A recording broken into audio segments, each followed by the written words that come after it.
What is up, guys? It has been a minute. It has been many minutes. I haven't uploaded in a long time. I finally have my equipment back, which means that I can finally check in on how the Patriots are doing.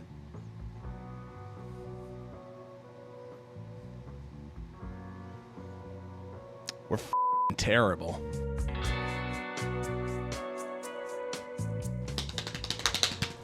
And welcome back to the Unnamed Show, in which I sit here now on a couch instead of in my kitchen, formerly at a desk. Then I got a dog. Now we're over here. Welcome back to this thing that I do occasionally, that I will be doing once a week once again.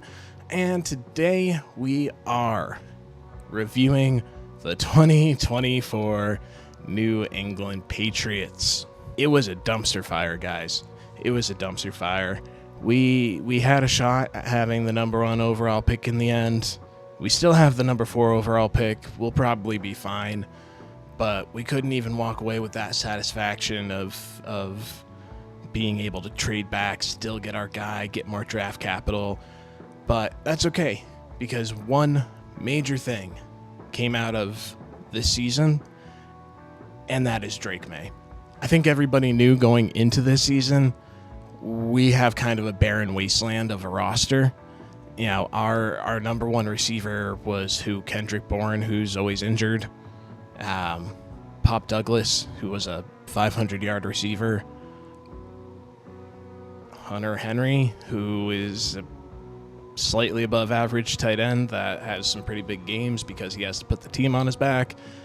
We didn't have a great plan going into it. We were with a first-year head coach. Rest in peace, Gerard Mayo. Didn't die, just, he's no longer relevant to the Patriots. We'll get into that. But it was not a recipe for success going into this season. I think everybody knew that putting Drake May behind that line was a death sentence. And towards the end of the season, that dude was taking some hits like his name was Tua. It got rough, especially towards the end. But we know that we've got Drake May, who is the future. He has proven it throughout this season that he is worth at least building around and taking a legitimate shot with. Joe Milton also looked pretty electric between preseason and week 18, which, Joe, you weren't supposed to win that one, Joe. But he looks great.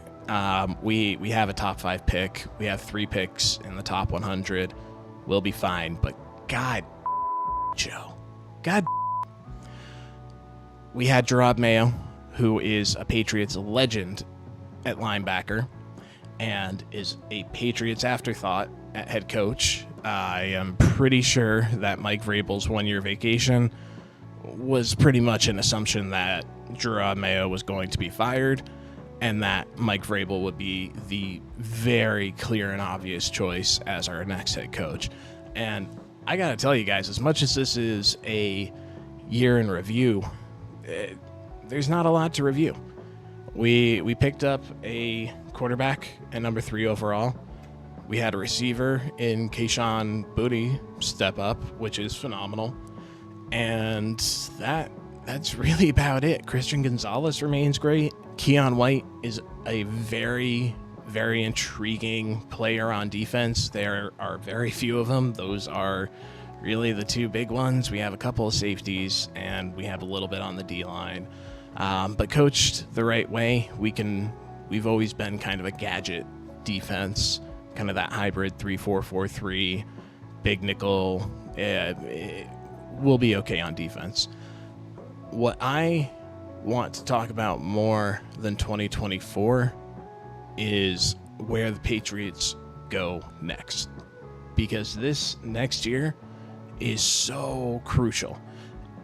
Unless you have a Patrick Mahomes, and last time I checked, there really aren't too many Patrick Mahomeses running around. We used to have a guy. Miss you, Tommy. Cheers. unless you have a Patrick Mahomes, not even a Josh Allen or Lamar Jackson or any of these guys that are just that little bit short, you have to utilize the rookie contract window, which means our first year of having Drake May, yes, we figured out he's a guy that's phenomenal. We need to take the route that Houston took. To a T, pretty much. I mean, they even brought in a former linebacker as their head coach, except our guy won Coach of the Year and has gone to the championship and retired Tom Brady from the Patriots. So I think we have some of the biggest key pieces in place right now. We have our quarterback, we have our head coach. It's going to be crucial that we get the right offensive coordinator.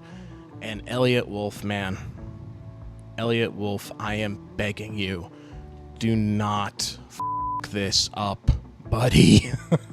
We don't know a ton about what Elliott Wolf can do, but there's a few possibilities of where we can go, right? So our big needs are receiver, O-line. We could use a new running back. I mean, Ramondre Stevenson really is great at fumbling the ball.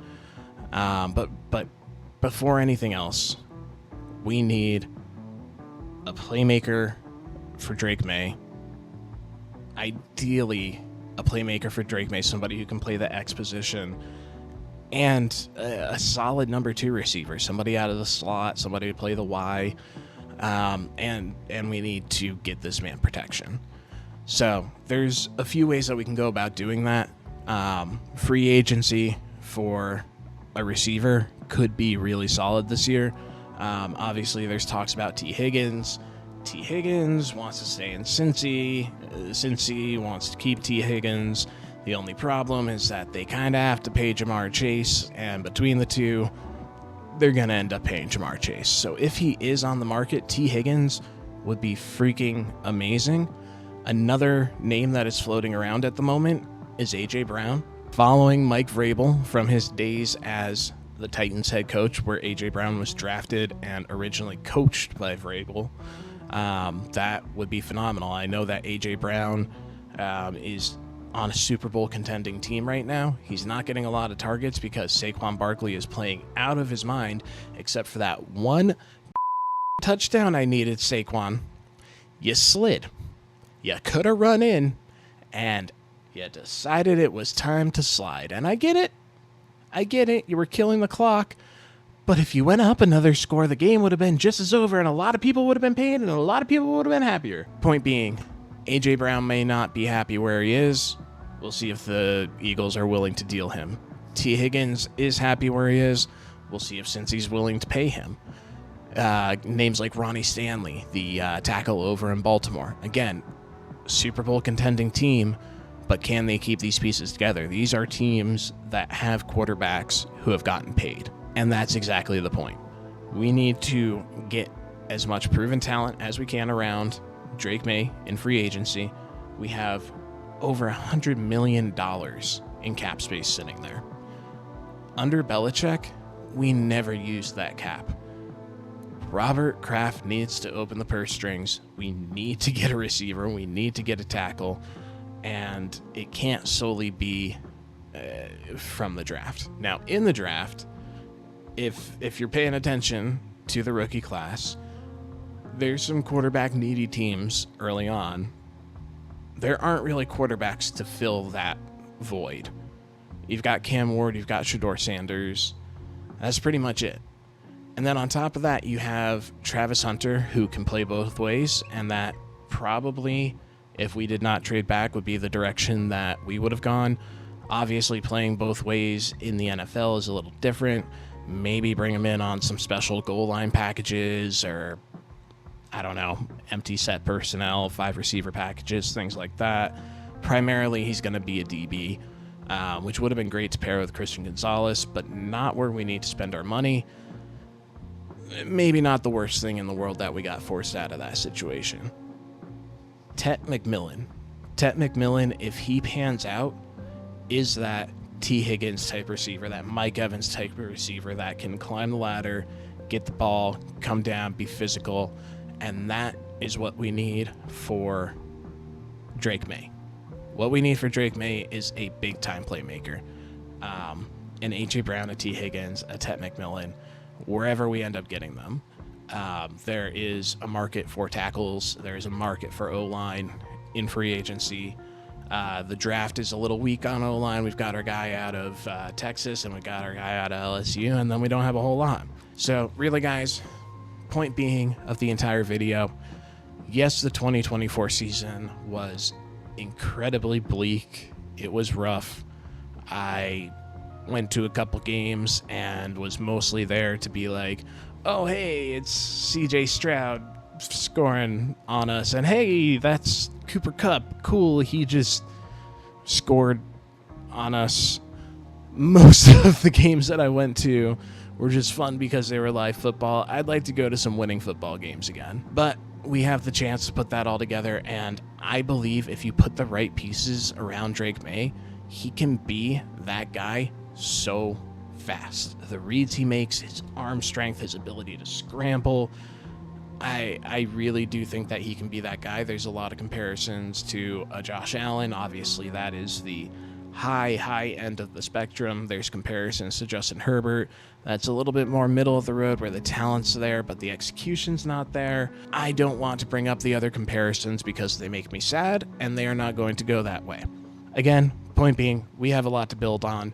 We have a lot of opportunity to do it. I'm going to be here all off season to break it down for you, and I can't wait to see what we do with it. While I have you guys, let's talk about the postseason. We are post-wild card. As I am recording this, we have not gotten into the divisional, so I don't know what day this will be up. I'm thinking it will probably be before the divisional games are wrapped up, but it might not be, so let's see how wrong I am.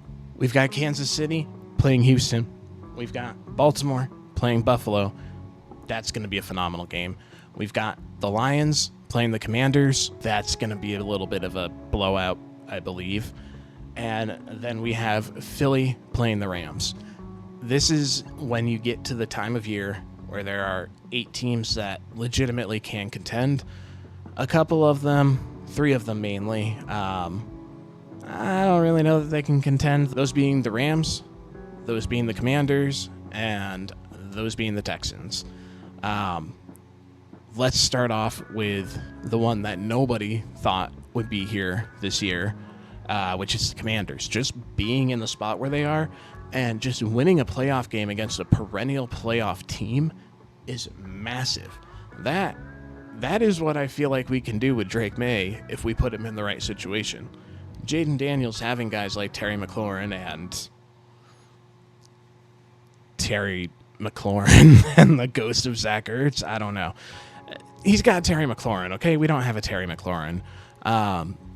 Point being, they've had a phenomenal season. It probably comes to an end in Detroit. Philly most likely is going to end the season of the Rams, but you never know. You got Matt Stafford, Cooper Kupp, Puka Nacua.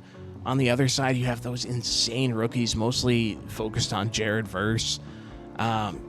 You never know what could happen because you've got a very experienced Super Bowl winning duo with Kupp and with Stafford. Puka Nacua is the Danny Rojas of football and just a breath of fresh air and so electric with the ball in his hands. But I don't know, man. The Eagles defense is just like a super stacked Madden team. It's a little hard to get past, and being able to stop Saquon Barkley right now, and then if you do stop Saquon Barkley, you've got to deal with A.J. Brown, Devontae Smith, Dallas Goedert, and Jalen Hurts dealing them the ball with probably the second best O-line in the league. A little bit of a tall task for, again, a team that not many people expected to be there. So a very, very quick breakdown. I think that we're going to see the number 1 and 2 seed pass through in the NFC, and we will see a Philly versus Detroit championship. It's an interesting one. I wish that Detroit didn't have so many injuries on the defense, but they almost feel like a team of destiny. I no longer have to say that. I no longer work for a Lions fan. I'm free. I am free. I still do think that the Lions are going to win that. Their ability to create explosive chunk plays and put points on the board is like nobody else's. It wouldn't shock me if Philly can pass through, but I do think that Detroit gets that done, gets to their first Super Bowl. On the other side of things, Patrick Mahomes. You have the Kansas City Chiefs looking for the three-peat. All season long, they were narrowly squeaking out games. It doesn't matter how they get it done. They get it done. You've got the best player in football. Travis Kelce, this is his decline year. I'm assuming it's his last year. But Xavier Worthy's been absolutely fucking phenomenal. DeAndre Hopkins has been great in the red zone. They've got Pacheco back, and they've got that Steve Spagnuolo defense. They're definitely going to make it to the championship round. What I think would be interesting is I feel like the team that they end up playing in the championship round is probably going to be the best team in football. You've got the Ravens and the Bills, Lamar Jackson, Josh Allen in this just epic clash in the divisional round. The defense for Baltimore has stepped up because it's Baltimore, and defense is kind of their whole deal if you've ever watched football ever. And Lamar is playing out of his mind. Both quarterbacks are candidates in the MVP conversation. Personally, I'm a Lamar guy. I do see the argument for Josh Allen. Josh Allen has probably the fewest weapons that you can really point at for him to pass to on his offense, and he has been playing out of his mind because I feel like it's making him just progress naturally through his reads, and he's playing out of his mind. And add to that he's finally got a legitimate running game. James Cook running in for one play at the end of Week 18 in order to tie OJ, who totally... Don't make a joke about the OJ murders. Don't take a joke about the OJ murders. Don't make he a joke slashed about the... murders. Don't make a joke about the OJ murders. Don't make a joke about the OJ murders. He killed the... the... joke about the OJ murders. Don't make a joke about the OJ murders. Don't make a joke. OJ did it. Josh Allen has a legit running back, is the point. Defense is playing great. I do believe that whoever wins that game between Baltimore and the Bills probably is the most well-rounded team in football. Whether they can get past Patrick Mahomes and his little voodoo and playing the zebras, I mean, that's yet to be seen. Do not put money on that game if you like money. Bad idea. Patrick Mahomes is involved?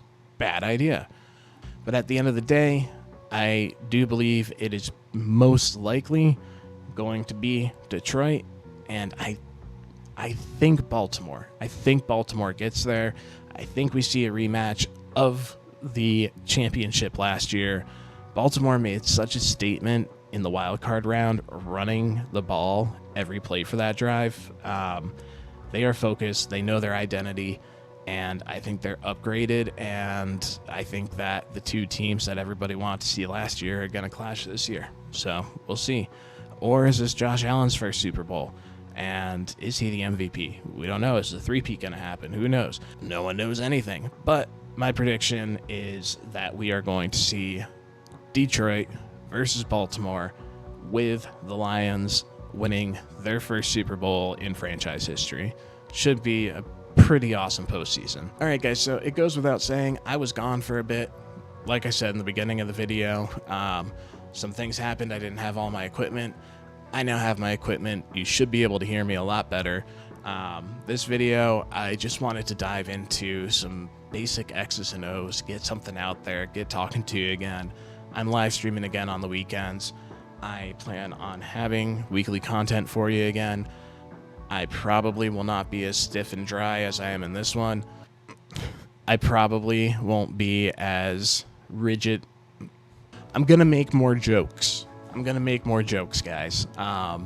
This video is an unscripted, just riffing off the top of my head, want to talk to everybody again type of thing.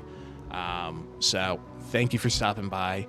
If you haven't hit like and you're not subscribed, why you gotta do me like that? Can you just... The button is right there. It's right there, guys. A couple thousand of you have already done it, but if you haven't, what are you even doing here? How did you even find the video? Just press the button. Just press the button. Next week, we're going to get into some reactions of the divisional round, talk about how the losers move forward and improve their teams, talk about predictions for the winners and the championship. Stay tuned for some live streams. We're going to be crossing streams with Mills Coolin, and that should be a good time. And yeah, guys, we're back. We are fully back. I promise I'm never going to leave you again. So yeah, that's going to be it for me today, guys. Like I said, streams coming up, funnier videos coming up, better videos coming up. I don't know why you watched this whole thing. Thank you for watching it, but not my best stuff. I just kind of made some stuff up. It's like 10 o'clock at night. I'm tired. You're tired. Just click the button, and I'll catch you next week. Love you guys. Bye.